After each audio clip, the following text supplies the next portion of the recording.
प्रातः काल की वेला में जो श्री राधा राधा राधा ऐसा उच्चारण करता है या नाम श्रवण करता है, उसके हृदय के सारे विकार नष्ट हो जाते हैं और वो दंपति श्री श्यामा श्याम के दर्शन की योग्यता प्राप्त कर लेता है। जो राधा राधा राधा ऐसा नाम कीर्तन करता है तो दंपति श्री श्यामा श्याम ताके पास बेग चली आवे, शीघ्र ही उसे भगवत साक्षात्कार प्राप्त होता है। जो मधुर स्वर से बोलता है राधा राधा राधा, तो समस्त हृदय की और जीवन की बाधाएं नष्ट हो जाती हैं।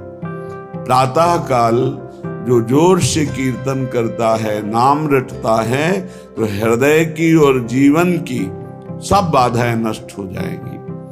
सभी साधन नाम आधारा, जितने साधन है सबका आधार नाम है। यदि और साधन है नाम नहीं है तो आधार शून्य है। जैसे शून्य शून्य शून्य क्या महत्व, पर एक रख दिया आधार हो गया एक।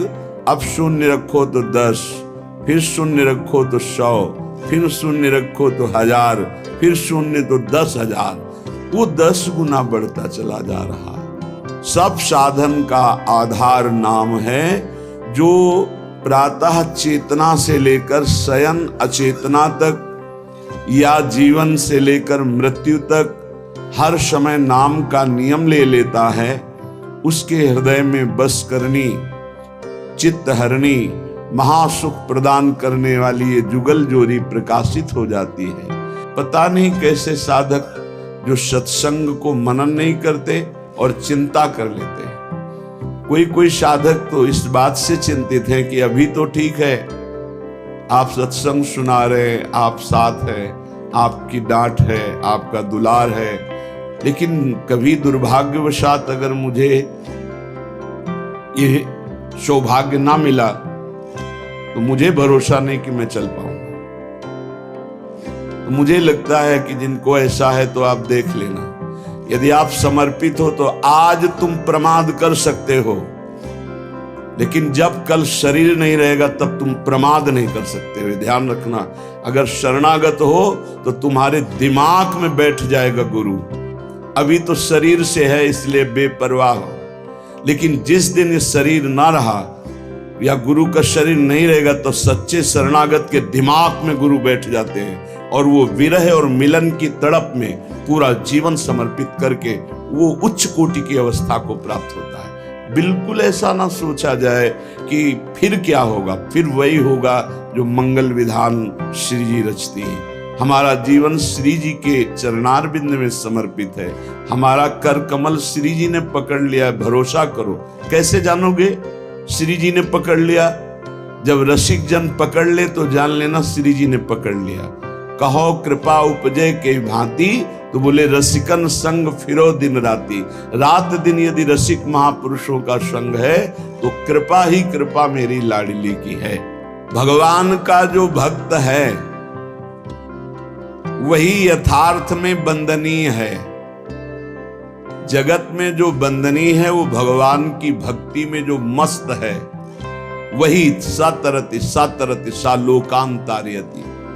जो भगवान की भक्ति में मस्त है वो स्वयं तर जाता है, स्वयं तर जाता है, वो लोगों को तार देता है। देखो जब भक्ति मार्ग में चलोगे, अगर गुरु आज्ञा में नहीं रहे तो और सब कुछ मिल सकता है, लेकिन गुरु निष्ठा और भगवत प्रेम नहीं मिल पाएगा। इसको दिमाग में लिख लो चाहे कागज में।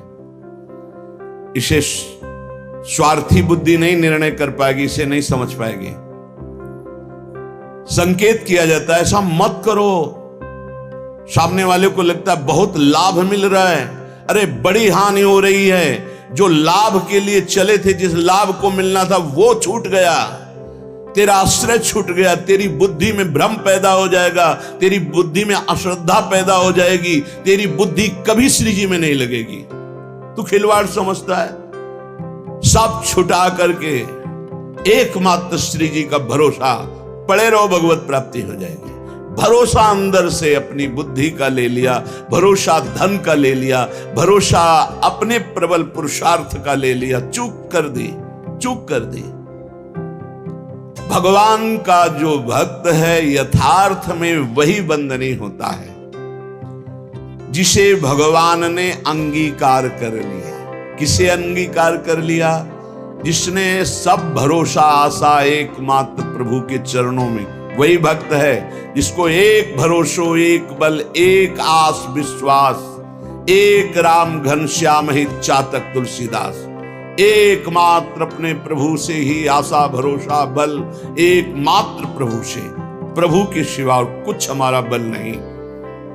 जब गुरुजन कृपा करते हैं तब सब तरह से सब संबंधों को काटकर ऐसी जगह खड़ा कर देते हैं, केवल तुम्हारे हृदय में रहे कि प्रियालाल के सिवा मेरा कोई नहीं।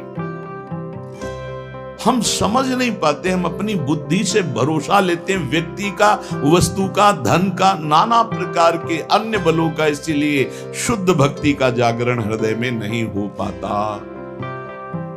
भक्त वही है जो एकमात्र श्री भगवान को अंगीकार करता है, और वंद्य वही है जिसको श्री भगवान अंगीकार कर लेते हैं। अर्थ शब्दों में तो समझ में आ रहा है, लेकिन आंतरिक अर्थ है भक्त वही है जिसने भगवान को अंगीकार किया, और जगत वंद्य वही है जिसको भगवान ने अंगीकार कर लिया, भगवान ने स्वीकार कर लिया।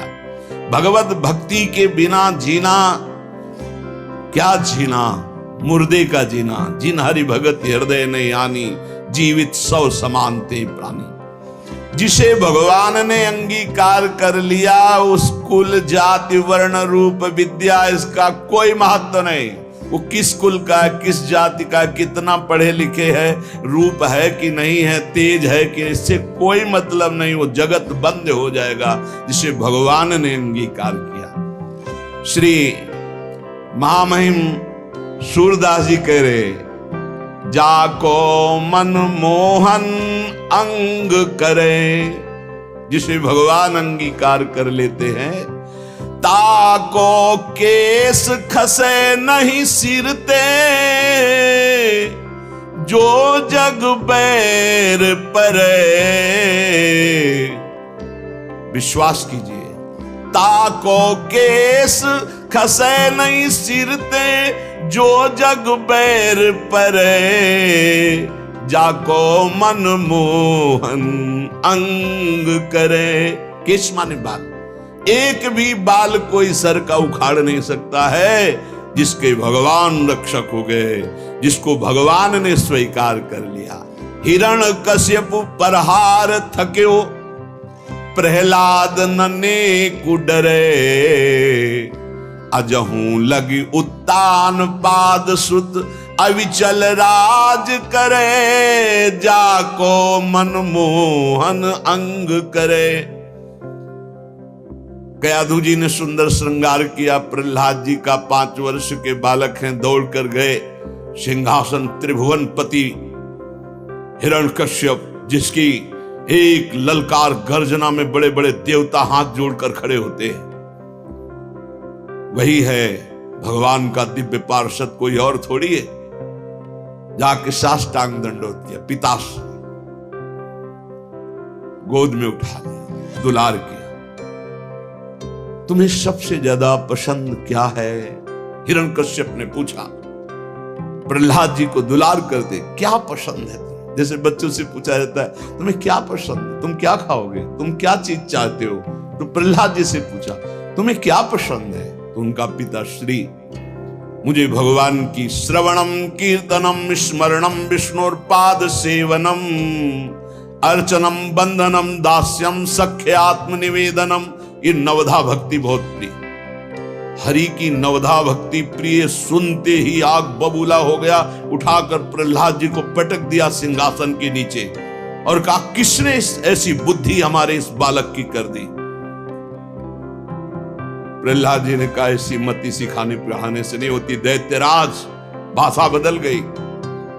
जिसे पिताश्री कह के प्रणाम किया था, देखा भगवान का विरोधी तो कहा दैत्यराज, ये किसी के सिखाने पढ़ाने से बुद्धि नहीं होती, ये महापुरुषों के पादरज अभिषेक से ऐसी निष्ठा जागृत होती है। बोले मार डालो इसको, हाथियों से कुचला दो।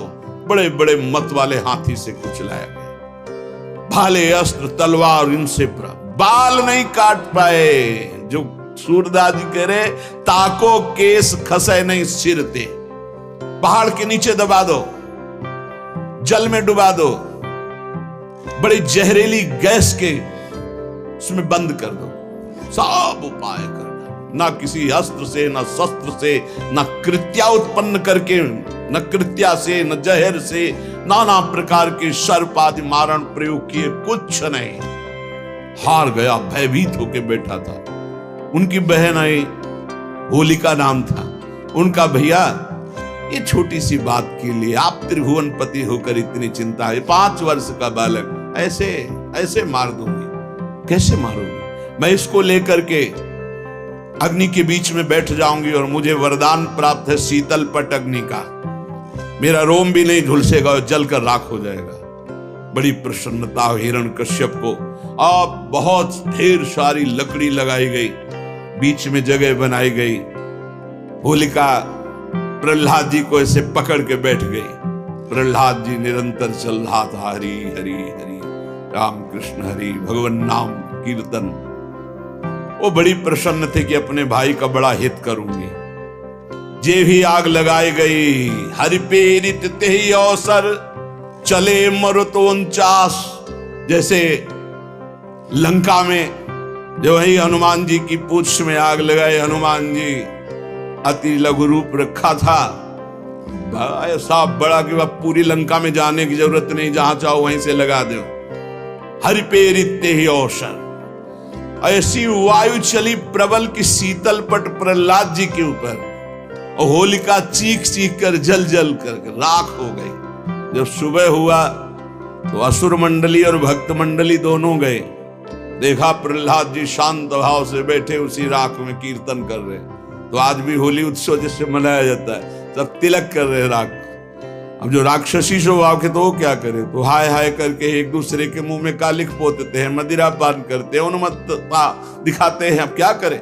प्रहलाद जी का एक रोम भी नहीं झुलसा था। होलिका जिसे वरदान प्राप्त था जल के राख हो गई। क्या बिगाड़ पाया कोई?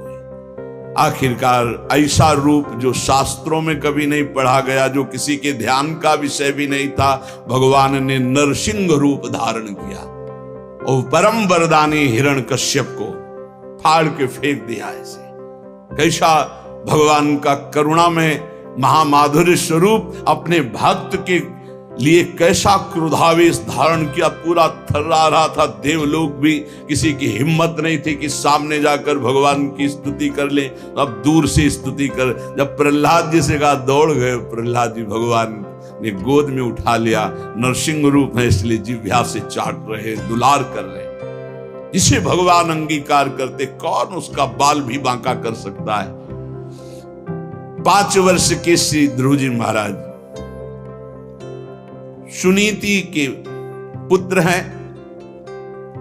महाराज की प्रिय रानी सुरुचि पास में खड़ी हुई। उत्तानपाद महाराज ध्रुव जी की तरफ देखा, ध्रुव जी गोद में चढ़ना चाहते, वो झिटक दिया। इस सिंहासन पर बैठने का अगर तुझे अधिकारी बनना है तो तू मेरी सौत के गर्भ से प्रकट है। जा नारायण की तपस्या करो, मेरे गर्भ से प्रकट हो, तब इस सिंहासन में बैठने का अधिकारी हो। मां के पास गए। माता जी ने ऐसे ऐसे शब्द कहा। बोले ठीक कहा बेटा, क्योंकि महाराज मुझे पत्नी क्या दासी भी अब स्वीकार नहीं करते। ठीक कहा, तू जा नारायण का भजन कर और ऐसे पद को प्राप्त कर जो अमोघ है। बस मां के चरण छुए चल दिए। 5 वर्ष के बालक। जब कोई भगवत मार्ग में चलता है तो भगवान की कृपा से प्रेरित होकर भक्त, महाभागवत, संत, इनका सानिध्य मिलता है।